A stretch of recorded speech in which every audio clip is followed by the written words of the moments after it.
we can show you the property on Thursday or on Friday, right? I think we have an opening on Friday, or how about next week? And when people want to do business, they don't want to do business next week. They want to do business today or tomorrow. And I always say money loves speed. So if someone wants to see my units tomorrow, my asset manager shows them the units tomorrow or many times today. And I can't tell you how many leases we've signed by just providing that speed of action and just taking good care of people that they're hitting a wall somewhere else because they won't show them the apartment until 3 days from now. Or now there's this ridiculous thing of people self-showing the apartments to themselves, right? With like smart locks and stuff like that. It's like, what about if I have a question though, right? Look, I love cars, I love jets, I love all that stuff, but I don't think I'd like to have a Lamborghini in my driveway collecting dust for 4 out of the 5 days of the week. Like, really? It's just not. I'll rent one, right? We'll go ride it, and my son will probably be excited about it. But other than that, is like, what for? Right? Welcome, millionaires and future millionaires. You're listening to the Millionaires Unveiled podcast, a show where you'll hear the stories and interviews of everyday millionaires. We'll unveil their decisions, their strategies, and their portfolio allocation. Now to your host, Jace Mattinson. Welcome back to another episode of the Millionaires Unveiled podcast. This is episode number 338. Stace, how's it going? What's going on in your world? We are 1 week deep into 2024, and I was thinking tonight about Maslow's hierarchy of needs, because I was thinking about how you've kind of been crushing your first week of the new year, and I am equally surviving my first year of the new year. And I was thinking, first week of the new year, I can't get it right. But I was thinking about how, like, I feel like my New Year's goals are a little bit more about like my physiological needs. I'm at like the base of Maslow's hierarchy of needs, and yours are like self-actualization and like the pinnacle. And it's just kind of the reality of a year that you're about to have twins. It's keeping everybody alive. Anyway, but hey, we've equally thrived in the first week in different ways. That's true. We're survival mode, survival of the fittest a little bit. And you're the survival. And you're the fittest because I got banned from exercise at 16 weeks. This will be my least active pregnancy of all time, unfortunately, but evidently there were some risks associated. So it's all right. We'll get back to it after they're born. Yeah, it's going to be a good year. I'm excited.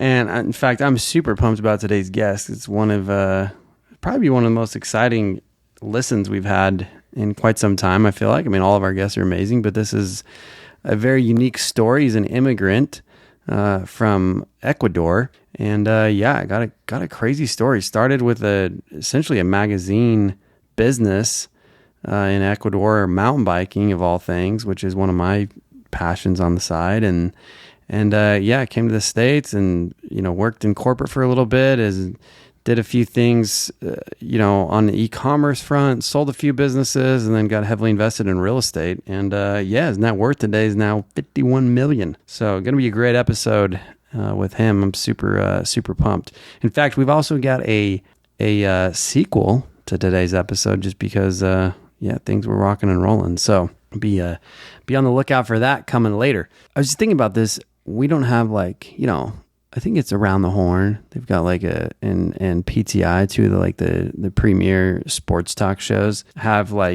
people fact checking them all the time and helping them out with any errors and omissions. And just realized we've never had any of that until I had a listener write in and correct something that we had an error on last week, which I don't think was an intentional error, by the way, but our guest last week, age was 37, not 27. So apologize for that. I think it was mentioned in the episode, and then we mentioned it in the intro a couple times, and then went back and looked at my notes after I got the email from the listener, and sure enough, age was off by a decade. So sorry about that. It's a small error on our part, and I don't think it was intentional on her part either.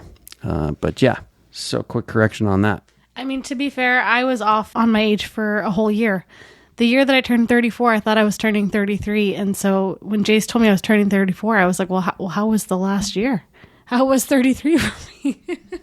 Yeah, and let's be real. I mean, a lot of us that start aging, we just kind of, resonate with the decade prior. We just think we think we're still there, but in reality, we're not. As always, looking for great guests to come on the Millionaires Unveiled podcast. If you haven't heard your story yet, or if you haven't heard your profession, we're still looking. I was thinking about we haven't had a news anchor on ever. That'd be an interesting one, or any anchor, sports talk, or anything related to somebody with a mic or a voice or a camera. That'd be kind of cool.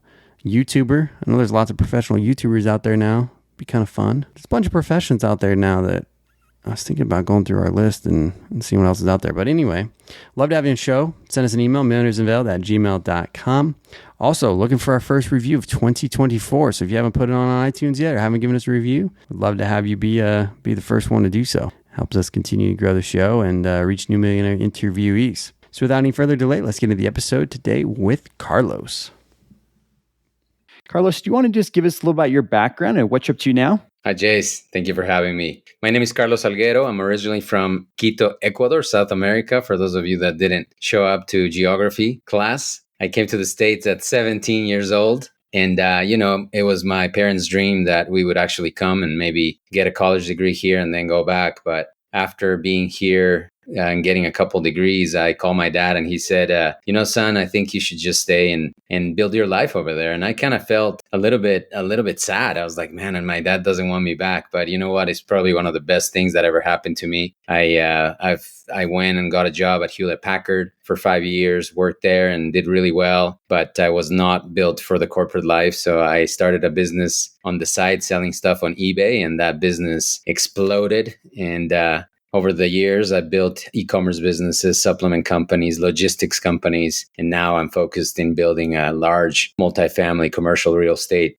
portfolio. So that's in a nutshell my business story. I'm married to a beautiful lady. I have 3 kids, a 25-year-old and 2 about to be 12-year-old twins. So life is good. Awesome. And congrats on all the success.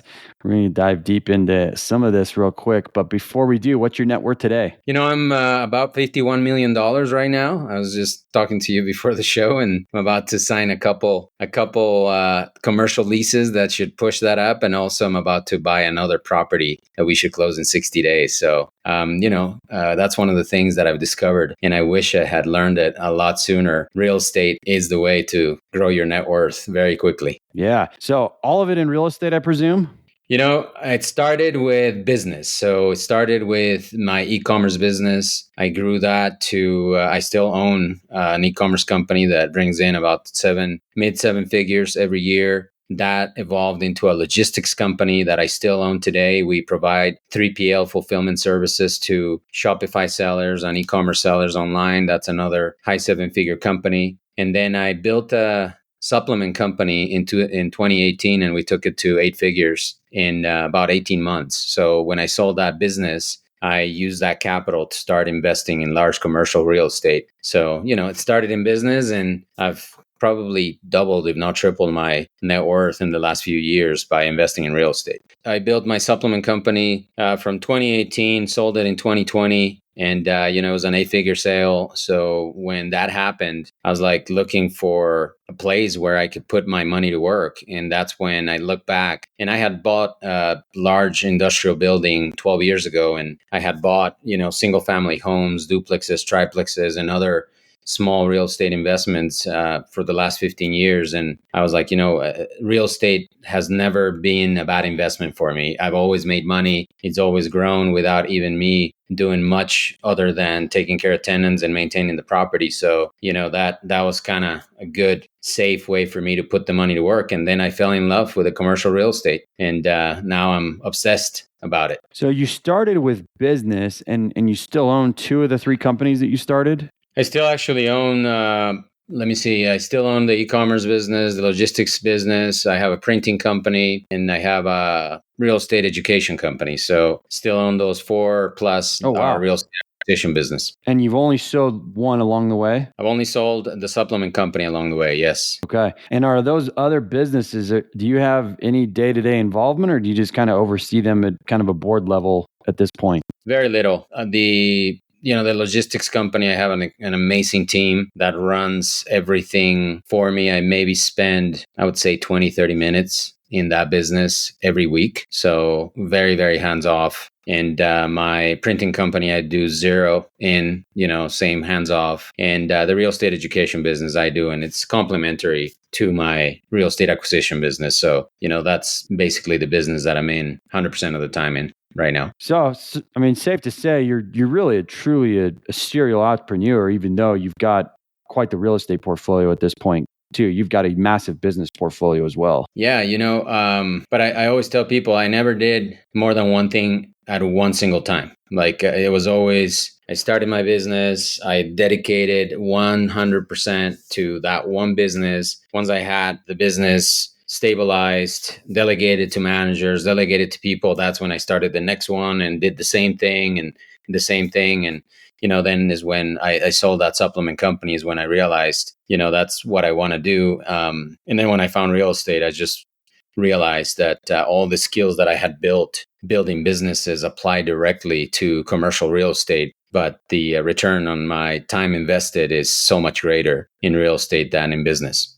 Interesting. So over the years, as you've built up these businesses and now building up the real estate, I mean, how did you decide how much to essentially take off the table, reinvest in the business, reinvest in the next one? I mean, how do you think about that process for yourself? Yeah, look, for the businesses that I have, there's businesses that are like completely self-sustaining, plus they create enough capital for me to reinvest and grow. Like the e-commerce business or the logistics business, those businesses have plenty of capital to grow at a 20, 25% year over year. And, eventually I'll sell those as well. I'm working on, getting them to a certain point where I can just exit out of those and just have only my real estate to be my forever business, right? My long-term business that lasts for my lifetime, and then my kids' lifetime, and then probably multiple generations after me.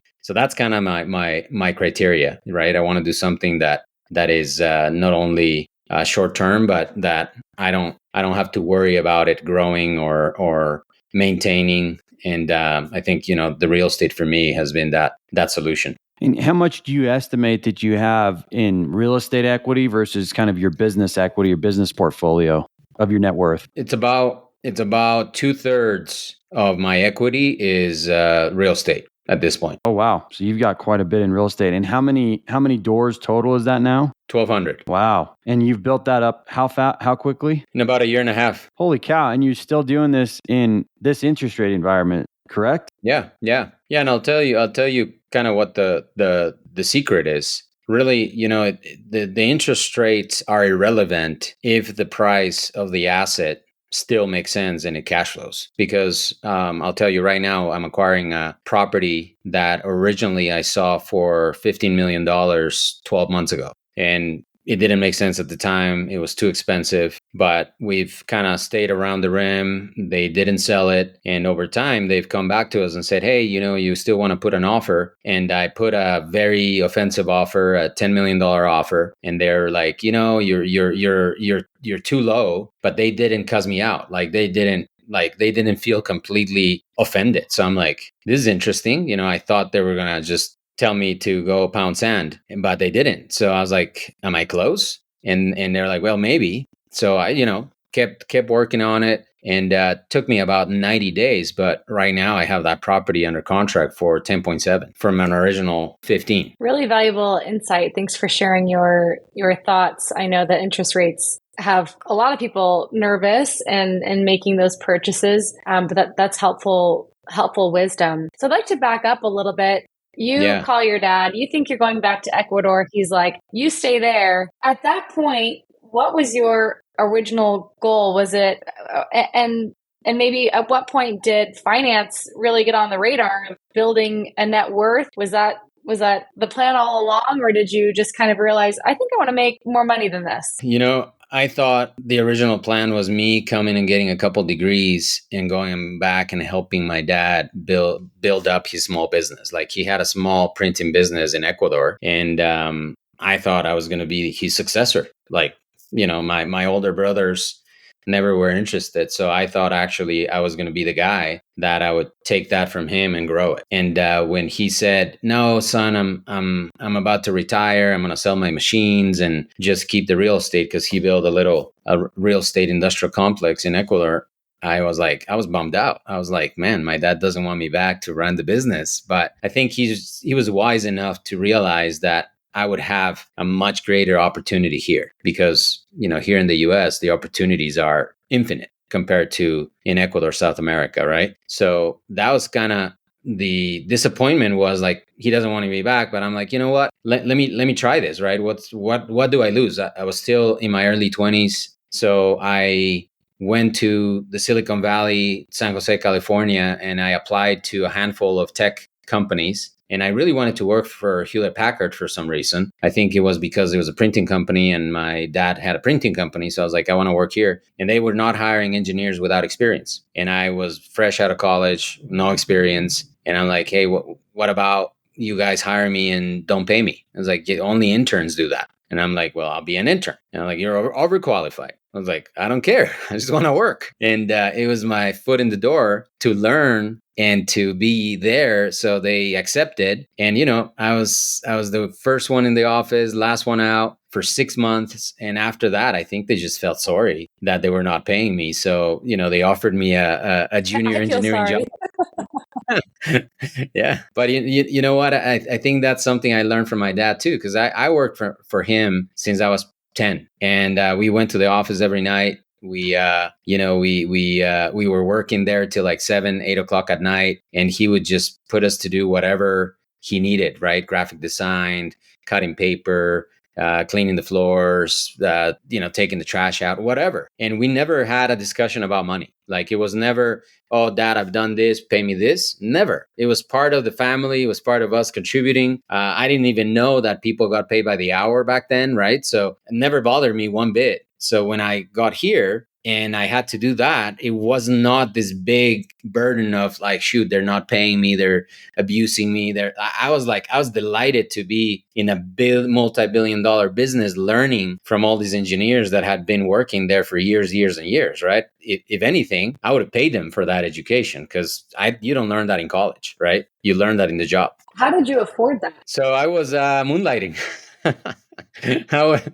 I was doing stuff. I was doing stuff at night. I was cleaning stuff. I was serving tables. I was selling stuff on the side, and that's kind of how also my e-commerce business started, because I started my e-commerce business at the same time that I started working for Hewlett Packard. eBay was just getting started in those days, so I started flipping things, right? Flipping overstock products, servers, toners, cartridges, whatever I could. And that kind of is what gave me the idea of maybe I can actually run a business. And the decision was made for me when in 2001 and after 9/11, every one of these tech businesses started, either if they were small, they went out of business. Like the big HPs and Intels and Microsoft actually compressed, right? They started firing people, and HP got rid of like 10,000 people. I by then was engineering manager for North America,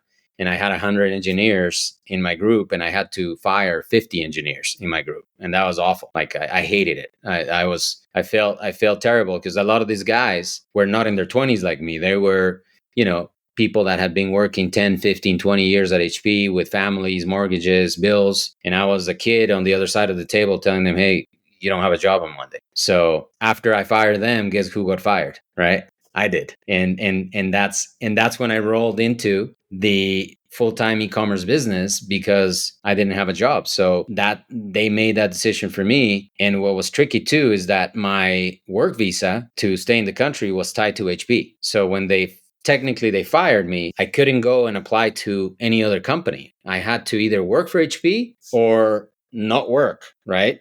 Technically not work. So the only other solution is like, let me make my own money. And, that's how I started my eBay thing and started building that business, and then moved back to Colorado because my mom was living in Colorado at the time. She had moved here, and I moved back into my mom's house, rented a room, rented her garage for my inventory, rented her basement for my office. And she was my first employee. Wow, what a start. So when you got fired from HP, was your e-commerce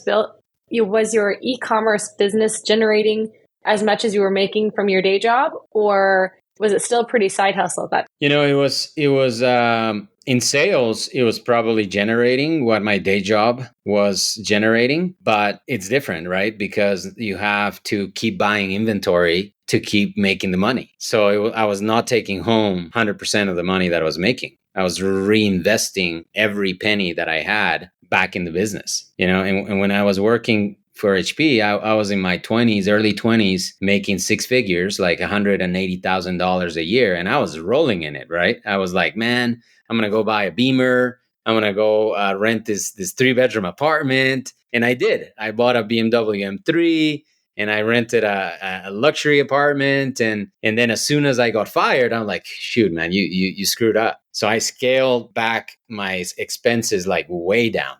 And that's why when I moved back to Colorado, I was like, hey, mama, would you rent me your spare bedroom for $700 a month, right? And so I went back to basics, and that was good because I reinvested for a good 5-7 years. Every penny extra that I made, it went back into the business. Carlos, you start this business, you start another business, you start another business. As you mentioned before, each time you started kind of getting management in place and it was less hands off. How much did you end up taking to start the second business, or did that start with less than a few $100s as well? I always started complementary businesses to what I was doing. So for example, I had my e-commerce business. And really what started doing it is like I was renting warehouses. I remember the last warehouse I rented was 10,000 square feet after we had moved from my mom's garage to a storage unit, to a bigger storage unit, to a little 2,000 square feet, to 5,000. And I became a tenant, and I became on the receiving end of a lease. And man, I hated it because it was a triple net lease. So for those of you that understand what a triple net lease means, that you're paying for everything, right? You're paying for the rent, the taxes, the insurance, the common area maintenance. So it's almost like owning the building, but without owning the building. And I was like, you know what? I need to do something different. I need to be on the other end of this. So about 7 years in to my business, I was like, I need to buy me a building. And I had a few brokers looking for me, and I was able to find a building that I still own today. It's almost 50,000 square feet here in Denver, and on 4 acres. And it was completely in ruins. Like it only had the shell, right? Nothing inside. It was just like a big concrete building built in the 60s that could be a tornado bunker, and super well built. But I had to put a lot of money into renovations. But I fell in love with the property ever since I bought it. And, I bought that 12 years ago for about $850,000. That building today is worth $8.8 million, just to give you an idea. Wow. Right? I had no clue, though. Like, I had no clue that it was going to be such a good investment. But what I did know is what I did not want. And I did not want to be a tenant anymore. So once I had this big building, I was like, what else do I do in this building? Because I have a mortgage and I have to pay for this mortgage. So the e-commerce business, at first, I was fulfilling my own orders, shipping my own orders, inventorying my own stuff. And then I started going to masterminds for people that were successful in e-commerce. And in one of these masterminds, I was having a conversation with someone, and I told them, hey, I have a warehouse. And somebody overheard heard that I was close and said, really, you have a warehouse? It's like, yeah. It's like, look, I have stuff coming into the port of Long Beach in 3 days. I have 3 containers and I don't have a place to put them. Can I put them in your warehouse? And I'm like, sure. How much is it? I'm like, I'll tell you tomorrow, because I had no idea what to charge. Right? That's the right answer. Let me get back. I'll tell you tomorrow. So that night, it was a conference in the Netherlands, actually, right? We were meeting with a whole bunch of e-commerce sellers from Europe. And that night, I went on the internet and found every company that I could find that was doing fulfillment, inventory, 3PL services, and I tried to find pricing. And I got pricing from like 3 companies, put up a price list, went to the FedEx print center in the morning, printed it out, and I gave it the guys like, here's my price sheet for inventory and inbound, outbound, all the stuff. And he looks at it, he's like, dude, these are good prices. Sounds good. Let's do it. And I'm like, dang, I probably charged too cheap. So anyways, that was my first logistics fulfillment client. And he sent 3 containers, referred to another 2, 3 people. And then, what I discovered too is this complementary business. Now I was storing people's goods in my warehouse and I was charging them by the cubic foot, right? Because every box in my warehouse that is not mine pays rent every week by the cubic foot. So now I could store as much inventory from other people in my warehouse and they would actually pay for my mortgage on that building. And over a couple of years, I ended up with a free warehouse that other people were paying for. So that's how the logistics business started. My printing business also was born from, I had a few customers that said, Carlos, I need to put flyers in my products. I need to put labels, stickers, things like that. And I'm like, man, I'm the son of a printer. I know how to do this. So I went out and bought a couple machines, trained a few people how to use them, and voila, I was in business with a printing company just like that. So every one of my businesses has been like that, right? Complementary to the first, very little money to get started. And then I've just, pushed it and scaled it to multiple $1 million status. And same thing happened with that supplement company that I sold. And once again, I was doing fulfillment services for a lot of nutrition companies. At one of these masterminds, I met a guy that introduced me to someone else. And he called me up one night and said, hey, I have a friend that needs to sell his business. And I'm like, what is it? He's like, oh, it's a beauty brand on Amazon. And I'm like, but he really needs to sell his business in quick. And I hear that you have a few hundred clients that you do fulfillment for. Could you help out and look for a buyer? So I'm like, yeah, I'll try. So I picked up the phone the next day, called 100 or so of my customers and said, hey, this brand is selling online. It's pretty good price, blah, blah, blah. Out of the 100 or so calls, 3 people got interested. 2 people put an offer. 1 people bought the business. And so I helped this guy sell his $6 million brand. And he wired me 2 days later, $250,000 commission for that sale. And then 2 days later, he called me up and said, hey, Carlos, let's start a business together. And I'm like, all right, what do you propose? Well, you provide all your services with your warehouse and your marketing and all that stuff. Oh, and by the way, just that $250 that I paid you, let's roll it back into the new business. I'm like, dude, that wire is still pending on my account. Let it at least settle. Shopify is the e-commerce platform revolutionizing millions of businesses worldwide. Whether you're a garage entrepreneur or IPO ready, Shopify is the only tool you need to start, run, and grow your business without the struggle. Shopify puts you in control of every sales channel. So whether you're selling satin sheets from Shopify's in-person POS system or offering organic olive oil on Shopify's all-in-one e-commerce platform, you are covered. And once you've reached your audience, Shopify has the internet's best converting checkout to help you turn them from browsers into buyers. What I love about Shopify is no matter how big you want to grow, Shopify gives you everything you need to take control of your business and take it to the next level. Sign up for your $1 per month trial period at shopify.com/unveiled. That's all lowercase. Go to shopify.com/unveiled to take your business to the next level today. Shopify.com/unveiled. And thanks to Shopify for supporting today's episode. Let it dust off, huh?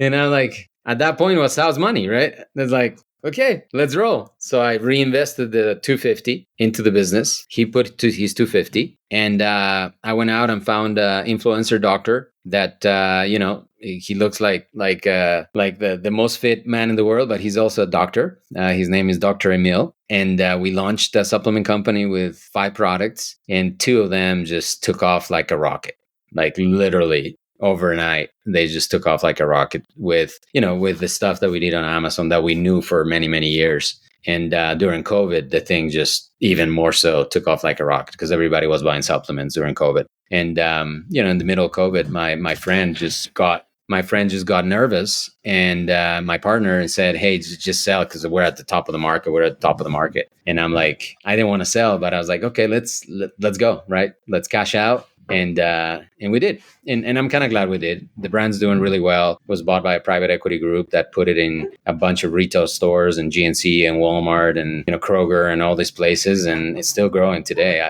I buy still the products that I helped start. So it was a fun story. So that's how I sold the supplement business. And then a new problem appeared, which was, shoot, what do I do with all this money? Right. And I'm about to pay this big tax bill too from my sale. So that's when I found commercial real estate and figured out that I could, buy properties with other people. I didn't have to buy them all by myself, and I could bring other investors into my deals. And then I became a real estate professional and, have some of the most amazing tax benefits there is, because it's the most tax advantaged investment out there of anything else. Man, that's an awesome journey. Real quick on the supplement company, did you cash out completely, or did you end up rolling a little bit of equity? I proposed it. I wanted to keep some equity in, but the group didn't want to. The group didn't let us stay in with equity. Like, my partner didn't want to. I wanted to,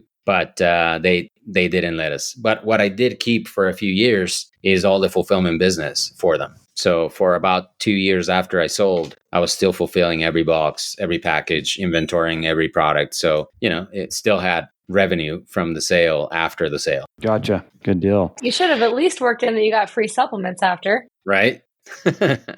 True. Yeah, no kidding. No kidding. So transition to real estate in the last, I said, year and a half, you've been on a buying spree of multifamily. Why did you decide? I mean, I know you mentioned the tax benefits, but what was it specifically about multifamily that you liked versus maybe going and started another business after you've been so successful with so many businesses? I realized after I bought my first larger deal, I realized that buying businesses and buying real estate is so much easier than starting stuff from scratch. Like, starting businesses is hard, right? Like, not every business that I've started has been successful, by the way, right? I've probably started at least 10 businesses. 4 of them became a success. 6 of them I flunked, right? I failed, and it's not easy.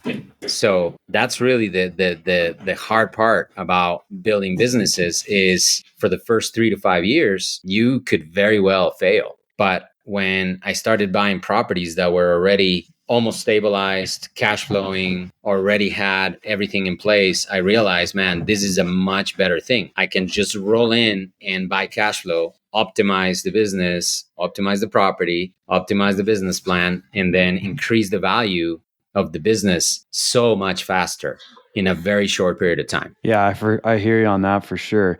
Have you sold any pieces of real estate, or have you just acquired? I've sold the small stuff. The model that I've chosen for my commercial real estate is I buy stuff that I want to keep for like 10, 15, 20 years. Like, beautiful property. I have I'll give you an example. I have a mixed use commercial complex in Tennessee, right in front of a hospital that is like trophy asset, AAA class. Yeah, some of my tenants are Morgan Stanley, Dr. Webb Plastic Surgery, F45 Fitness, OBGYN clinics, like super high-end complex. So this is a place where, there's really no need for me to sell it. And in just 1 year that I've owned it, we've increased the value of that property by $9 million in 1 year. And, that is hard to do in business. Like, it can be done, but it requires a lot of people to scale that quick and that fast, and a lot of capital. The only thing I've done to this property is market it well, manage it well, and lease up empty commercial space that was available when I bought it, plus increase the rents of tenants that were just under market rent for a few years before I took over. That's it. I haven't done renovation, no construction. I haven't hired an army of people. I have one asset manager in that property that I've empowered to earn equity over the years, so that he's now part owner of the business. So he's like super motivated to, push the business plan and grow it. But, it's been amazing. And, that's the power of real estate. What impact on your net worth has this transition to real estate made? What was your net worth before real estate? And then how soon after that did it explode? I can tell you that before I started investing heavily in real estate, it was probably in the 20s. So I've at least doubled it, if not more, since I've been investing in real estate because of leverage too. So there's two reasons, right? Like, when I buy property, I don't buy only with my own money. I buy with bank's money. So now the bank is giving me money to buy an asset that is typically 4 times as valuable as what I'm putting in my money. So that leverage helps me get into a much more valuable piece of property. And also where I'm buying with investors, because I'm the one finding the deal, managing the deal, implementing the business plan, and being the manager or general partner, I get to control equity in these investments without money. So you get to control 20 to 30% of the total equity of the property without capital, just for my efforts. So I walk into 20 to 30% of equity and creates it overnight, right? As soon as I close the deal, I'm owner of 20, 30% of the equity of a deal. And then the third part of this is when I implement the business plan. For example, in this property that I was telling you about, we've increased the value of the property 50% in 1 year. Now, that means that my equity in that deal has not increased in value 50%. It has doubled in value because remember, 3 parts of the acquisition price is loan money, and the loan money doesn't have any equity. Our equity position, our cash has the equity. So it grows super fast. So there's 3 big forces that push your net worth very, very fast up compared to just business alone, which would be your EBITDA, right? Your profit. Like the more money you make in profit, the more you grow. But in real estate, you have 3 things that are just as equally important to grow your net worth. Really valuable information there. You mentioned that these real estate investments are not in the state that you're living in. How do you manage that? Is that complicated? What made you choose that? Enlighten us a little bit on those. Yeah. Typically with small properties, you wouldn't want to do that. Like you would actually want to have your triplex, your duplex, like close by, just in case, so you can check on it. With these big properties, you have to necessarily have a property management company that is a professional property management company that gets paid significant amount of money to manage your property day to day. Now, I'm a little bit of a control freak. So when I was having this thought of, man, these properties are in Tennessee, in Georgia, in Alabama, in Florida, and Texas, I'm like, I'm in Denver, right? I'm not going to move there. But in a way, it was good because it forced me to now think about, you know what? I want someone like me that acts like an owner, looks at the property like an owner in these places. So on top of the property manager, I install what I call an asset manager that works for me. It's my team that I meet on a very regular basis. And that also is incentivized not only by a salary and maybe even a unit at the building, but is incentivized that over a period of time, if we perform on our business plan, that person earns equity in the business, in the property. So I'll give you an example. The property that I told you guys about that is in front of a hospital that we've increased the value $9 million in a year. My asset manager is 21 years old and he's now owner of equity in that property, but he babies my asset. Like he takes care of the property like you wouldn't believe, the tenants, concierge service. It's a luxury property, so it's concierge service. And when I proposed this to my lender and the broker in the beginning, they laughed at me. They said, there's no way this 21-year-old kid can handle your business. And I'm like, okay, I'll try it. Let me try it, right? No one's laughing now because I've raised the value of the property by $9 million. And we're on our way to raise, that same property has another $7 million of upside this year by filling the remainder commercial spaces in the property. But now I have someone that instead of, you know what happens many times when you have like remote companies managing your deals, they get a call from an interested person and they're like, it's Tuesday. And they're like, yeah, we can show you the property on Thursday or on Friday, right? I think we have an opening on Friday, or how about next week? And when people want to do business, they don't want to do business next week. They want to do business today or tomorrow.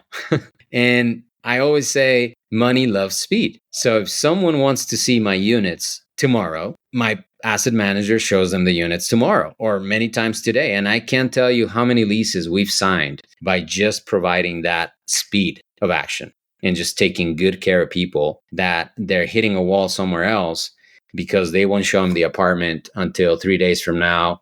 Or now there's this ridiculous thing of people self-showing the apartments to themselves, right? With like smart locks and stuff like that. It's like, what about if I have a question though, right? It's like, do I have to like email you after I see the apartment? So a lot of people are losing business to me because I have someone that actually super well trained showing them the apartments, the commercial units, treating them like we want their business and following up. And, that's really how I've done it. And this is an actual gap in the real estate world. Like for some reason, e-commerce is hyper evolved to marketing and customer service and fulfillment and all these things, because otherwise you go out of business, right? Amazon has forced everyone to be conditioned to fastest shipping on the planet, returns, no questions asked, customer service that is unbelievable. So the only things I did, Stacy, was I took my e-commerce skills and I put them in my real estate world. And boy, was the real estate world hungry for those skills, because now my properties are reflecting these things that I just told you in the other business, right? Top customer service. Like just go and check a few apartment complexes in your area and take a look at the reviews. Like you'll feel sick to your stomach, because the average review of an large apartment complex in America is like 2.5 stars. That's how bad it is, because they have not yet moved over to the internet the way that the e-commerce business has moved over to the internet, right? If I had 2.5 stars on my Amazon listings, I was bankrupt. My business was over. Nobody would buy from me. So I know how important it is for my properties to have 4.5 stars or above. And when people want to live there, they look at that as like, cool, they treat people well here. So those are just a few tips. I could talk all night about some of the things we do at the properties that just elevated and increased the business, but it's all from the years of experience in the other companies. I'm really impressed on your problem solving skills and how oftentimes throughout your whole journey, you created a business to solve a problem that you already had, or someone says they want to park something there and you suddenly the next day have a price list. You've got a new business all of a sudden because someone asked you a question, you thought about it before you answered and came back with a new solution. You're solving problems. You're solving other people's problems. Actually, throughout all of these, even when it comes to this real estate, you're solving other people's problems. And that's what makes people choose you, because you are someone who finds solutions. Yeah, I think it's part of growing up in a third world country and having that perspective of, limited opportunity, limited resources, like be super flexible and pivot quickly and turn on a dime if you need to you just resolve. And there's always a solution to everything, right? I always say there are no problems, just opportunities. Love that. One business that we haven't discussed yet, and I don't know if you're shy about it or what, this mountain biking magazine that you had in South America back in the early days at 19 years old. Is that the very, very first business? That was our very first official business. Yeah, I totally forgot about that. But it was I'll tell you the story of that one is it was super, super cool. I was in college at the time already here. My brother, who's 3 years younger than me, was still in Ecuador, and I used to go home for my summer break. So I went back the first year of college for my summer break. And when I was growing up, I flew paragliders and I did mountain bike and all kinds of different sports. And when I went back, we were like doing mountain biking heavily, and we were a little bored. I mean, we were, going to the races and doing stuff, and we're like sitting down, looking at each other, and it's like, hey, why don't we start a business while I'm here for 3 months? Because, my break was 3 months. And I was like, yeah, what do we do? And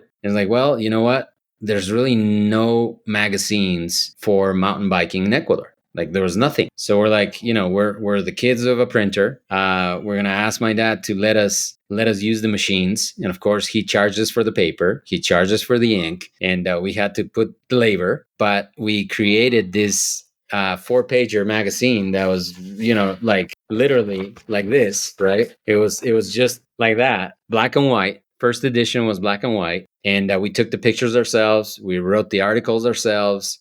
We sold the advertising ourselves. In the first one, I think we had like 2-3 companies that looked at us and said, "These kids are crazy. Let's just support them because I feel sorry for them." And that's how the magazine started. And then over the period of the next 4 years, it grew to be one of the biggest sports magazines in South America because now we were, full color. We had at some point almost 30 pages in there, distribution in Ecuador, Peru, Colombia, And it's funny because when I came back to college, I was still doing all the remote stuff. I was still writing the articles remotely. My brother was back home taking the pictures. My mom had to jump in to help us out, so she became our office manager / project director. And it just grew. And then when my brother had to come to college, that's when we decided that it was time to go. And my mom kind of took care of it for another year and a half, 2 years, and then we sold it. We sold it to a group, and it was, we didn't know how to sell a business, so we probably sold it for way too cheap. But that was the story of our mountain biking magazine in South America when I was still 19 years old. That's awesome. So, Carlos, question for you: as your net worth has grown, how have you thought about your personal liquidity positions? Do you have a specific formula that you use with how much cash you want to keep on hand, or is that just kind of wild west and you kind of run it by the feel? I've always been a saver and stacker of cash, so I've always kept a healthy reserve. And of course, I'll tell you, Jays, I didn't know money for the first 10 years of my career. Like if you ask me, how does debt work? How does, investing money work? I didn't know. I knew how to sell. I knew how to sell. I knew how to create profit. And, I've learned everything along the way because I didn't have anybody to learn from. Not until I started getting mentors and coaches and going to masterminds and all this stuff is when I really understood investments. I understood financials and taxes and all these things. So, but I've always was living way below my means. Like still today, like we have a beautiful house and everything, but we live like way below our means. Like I don't have Lamborghinis. I don't have, I don't have Rolex watches. None of that stuff attracts me. I like to go on vacation with my kids, right? That's what is my fun time. And I like to build businesses. In this case, I like to acquire properties and give other people opportunity. So I've always kept a healthy amount of cash reserves. And also right now, I am still doing that because there's these amazing deals that are going to pop off in the next 90 days to 120 days because of the interest rates. Because we have a lot of sellers in the market that thought they could sell at the top of the market and they didn't. And it took him a good 6 months to 9 months to kind of get out of the shock, knowing that, interest rates are not going to come down anytime soon. I thought I was about to cash out, but I've been sitting on this property 5, 7, 10 years. I have a ton of equity in it, or my loan is coming due. Let me get rid of it at whatever the market price commands. So that's what my cash is for right now. And also when you buy these big properties, the lenders do require you to keep some healthy cash reserves, right? Because it's part of the game. Yeah, for sure. So you say you don't have a Rolex or you don't care about some of these things, but has your lifestyle increased as your net worth has increased? And if so, are there any particular splurges that you like to have? Oh man, not really, man. But going on vacation. I mean, that's it. That's it. Like, look, I love cars. I love jets. I love all that stuff. But I don't think I'd like to have a Lamborghini in my driveway collecting dust for 4 out of the 5 days of the week. Like, really? It's just not. I'll rent one, right? We'll go ride it, and my son will probably be excited about it. But other than that, is like, what for, right? I'll go fly private somewhere to treat my wife to something fun. But then, having that much sitting on a hanger, like for a lot of the time, why? I'd rather put that money to work in a big real estate deal that cash flows and gives me tax benefit. Yeah, I hear you. What are you doing to teach your kids about money and business and real estate right now? It's a great question. So, I make very intentional time to sit down with them every day for 30 to 40 minutes and teach them one concept. Like we go over what is debt, right? And how I use it versus how the rest of the world uses it. What is money? Like, how do you turn money into an asset? How do you what is it to be disciplined, or what is consistency, like all these concepts that I wish that my dad would have sat me down and said, hey son, let me teach you a few lessons. So I'm sitting with them, I'm documenting that, they're taking notes, I'm taking my own notes, and we're just keeping our journals of these lessons that I hope one day they can say, you know what, my dad taught me these things when I was little. Let me pass it on to you. And that'll be my grandkids, right? And hopefully their grandkids and stuff like that. So just little things like that. Because, school is great and all for them to learn math and English and history and some other stuff. But who teaches them really the skills to survive the world and to be able to learn about taxes and finance and these things that no one teaches out there. So I'm really intentional at filling those gaps. And like today, right? We were coming back from my daughter's volleyball game, and I was rushing to make sure that I was here on time for you guys. And we stopped at a red light, and my son was with me. And he looked over there to the right, and there was this big storage facility, right? One of those public storage. And he's like, Dad, that's a huge warehouse. And you have a warehouse like that, right? They store stuff. And I'm like, yeah, but they're a little bit different. You know that they rent by the unit. It's like, oh, yeah. You taught me about that. They rent by the unit. And when they increase the rent, the value of that property explodes. Like he said that. And I'm like, wow, right? Because a few weeks ago, I taught him about units, and I taught him about rentals, and I taught him about storage units. So that was one of the things that he picked up. And you'll be surprised of how your kids pick up on these things that you don't even know, but he's particularly interested in numbers and math and stuff like that. So he loves that stuff. That's awesome. Well, let's wrap up with some rapid fire questions. What is the most expensive pair of shoes that you purchased? I don't purchase my shoes. My wife does. So I don't know. Got the wrong person on the podcast right now for these questions. Okay. What about the most expensive meal out? Probably $400 or $500. Okay. What about the most expensive car? My most expensive car is my wife's Escalade. Okay. What's a key lesson that you learned from childhood? Just persistence, like not giving up. Like I saw my dad just fight cancer 3 times, survive because he was relentless.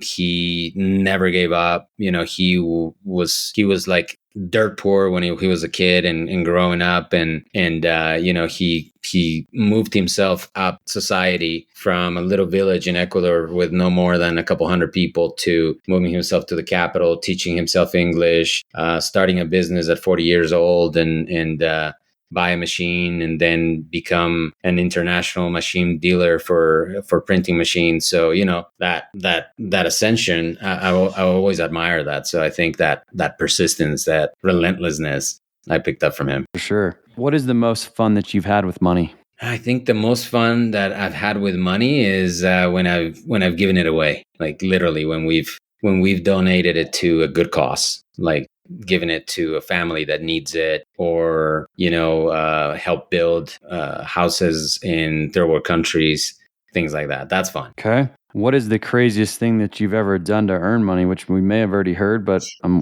if you got a better answer again. That's the man. I have so many crazy things that I've done. You want to pay him, he's in. So I. No, look, I think so. There was, and we still did it. Not even 2 years ago, we had a bunch of customers that, for one reason or another, didn't do well on the internet, and they were like, they just stopped paying their bills, right? So when people stop paying their bills, guess who owns their inventory? So we own our inventory, but typically that inventory is not very good seller online. And on my warehouse property, we have this big old parking lot in the front. So I had this crazy idea one day. It's like, guys, let's just do like a mega garage sale thing. And, my employees thought I was nuts, and we're like, okay, let's do it. So I brought everybody on a weekend, and I said, look, I'll split the profit with you guys. I know you guys don't want to work weekends, but I'll split the profit. And they're like, yeah, but we're not going to sell anything. And we're like, watch me. So we were out there with flags and just horns and stuff like that. And we had probably 30 pallets on the parking lot. And then people will come and park their cars and just go through the pallets of all this excess merchandise. And it was crazy prices because the cost of those goods for me was free, right? Zero. So I was doing like, hey, if you buy one, it's $5. If you buy four, it's 15. So I never took less than a $10 bill like that, right? Because I was always upselling them to more. And on a weekend, we made $25,000 just from selling Wow.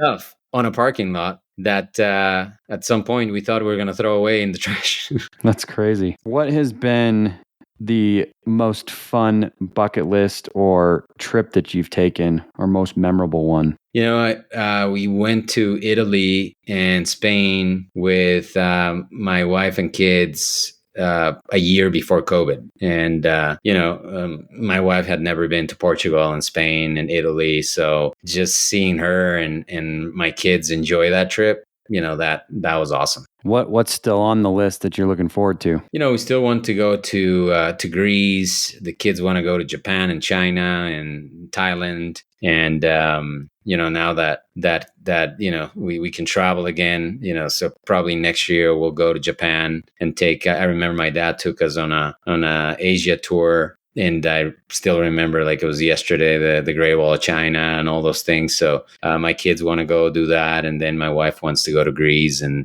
Spain again. So we'll probably do that in the next couple of years. Awesome. How do you balance the pursuit of success and the hard charging entrepreneurial vision that you have with all the other demands of your family, your life, lifestyle, etc.? I'm super fortunate that my wife knew what she was getting into from day one. Because when I met her, I told her, and we wrote a contract. Like it was literally a one-pager with about 20 bullet points of, hey, here's the stuff that we want to accomplish together. And there was a bunch of things that I wanted to accomplish for business and finances and, when we're going to be millionaires and all these things. So like she knew what to expect, especially early on in those first, I would say, 10 years of my business. I was working 7 days a week.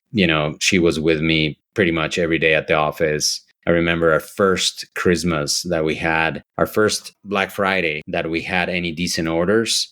We were like selling maybe 300 units a day online. And then we showed up to the office and we had like 5,000 orders to ship on Black Friday, from like 300 to 5,000. And it was just the two of us. By then I had taught my mom and her husband to build a business on eBay. So they left me. They became millionaires with their eBay business.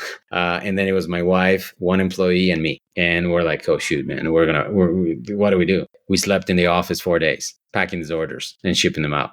My 7-year-old son at the time, that is now 25, slept on the office couch for 3 days because we needed to get the orders out. And, Wow. so she's new. So when my twins were born 12 years ago, that was the time when she could stay home with them and still work a few hours from here. But, I was being very intentional about designing my life in a way that I can do it. And I bought my warehouse. And then about 3 months later, I bought the house where I'm in right now. That is 5 minutes away from the warehouse, so we're super close to work. And I balance things in pockets, right? So I work early in the morning. I go work out with my wife at 11:30. We have lunch here at home, and then I go back to the office 1:30, 2 o'clock. Work until 6 o'clock or so. Go to the sports, go to their stuff, and I make time for everything. So I'm at their games, I'm at their stuff, and if I need to take 2-3 hours during the day, I can, because I'm the business. Yep. What's a closely held belief that you recently, or that you once had, that you recently changed? Oh man, I had to unlearn a lot of stuff. So from my dad, again, I learned a whole bunch of great things, but I also picked up on some bad habits. Like, he was super stubborn. He never had partners. He thought debt was evil. So I had to give up the no partners situation and then no coaching situation, because that was the only way that I was able to level up after I achieved certain success, right? I had to go find somebody that was way more successful than me and use that framework to get to the next level. So I had to give up the no partners idea. At some point, like for the first 10 years of my business, I bootstrapped everything. never got a loan. Like I maxed out my credit cards, but it was my credit cards and I will pay them off every month, right? But it was never like, oh yeah, let me go get a loan and finance this and raise capital from other people. None of that. I didn't raise capital until I started buying large real estate. So, I had to learn how to use debt properly to leverage and build big businesses. Because before I was like, nope, I have to own everything 100%, no debt. And, when I gave up those beliefs, that's when my net worth exploded because I learned how to use it properly. How old were you when you became a millionaire? It's probably 29 years old after I started my business at 24. So I would say 29, 30. And then how fast do you think that second came? Within half a year. Nice. And well, once you learn how to make one, you can repeat that quick. Yep. Awesome. Well, what's your final piece of advice for somebody who's just starting out? I think if I would do it all over again, you just have to lean on someone that already knows the blueprint and be humble enough to be mentor and coached and admit that you don't know it all, that you actually don't know anything. I'm still that way today. I'm a forever student now, and just work for free if you have to, right? Because at the end of the day, what you probably owe that person more than he owes you if you work for free, if he's teaching you skills that can take you to multi-million-dollar status in half of the time, a third of the time, maybe a quarter of the time, if you think about it that way. Awesome. That's Carlos with a net worth of $51+ million. Thanks for coming on the show today. Thank you, Jace. Thank you, Stacy. Appreciate you guys. Have a wonderful night.